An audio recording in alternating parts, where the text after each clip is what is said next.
D&D does have a lot of art, but if you look at the books, they're quite eclectic. There's all sorts of different artists and different styles. So it's easy to sort of find a place where you'd like to fit in and then build from that, you know? I knew Stefan was doing something really edgy. Then that kind of brewed inside his head until he went to defend the artistic direction at Wizard of the Coast. And this is a big moment. I was meeting some of the execs at Wizards of the Coast, and we had pinned up some artwork, and then one of the execs was trying to get me to explain the art direction in 2 words. They were challenging us to say, what's your style? What are you doing that's different? How are you elevating Dungeons and Dragons?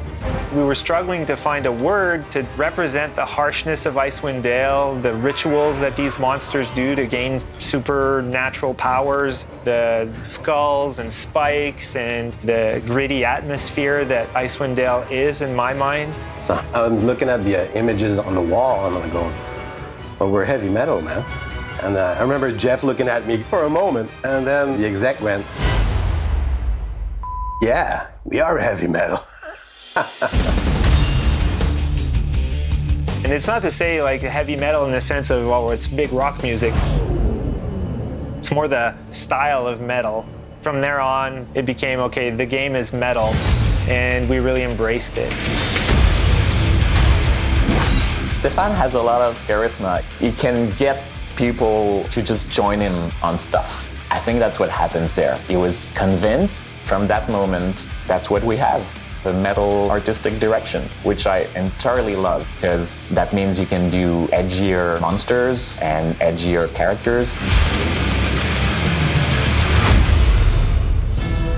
As we started building levels, we started creating monsters. They kind of unleashed themselves onto the game, and we just let it out, and it was a great decision. That makes it exciting gameplay-wise. The way that the game is built, each set of missions that you'll play has one showcased monster that is the baddie for that set of missions. Let's say it's a Verbeeg mission. They took over the Dwarven Valley because they like to eat dwarves.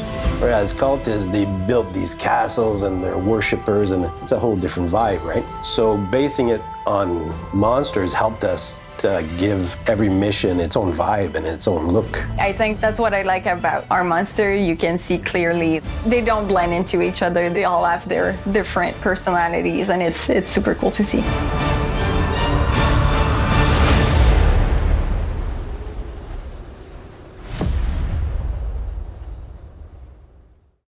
PlayStation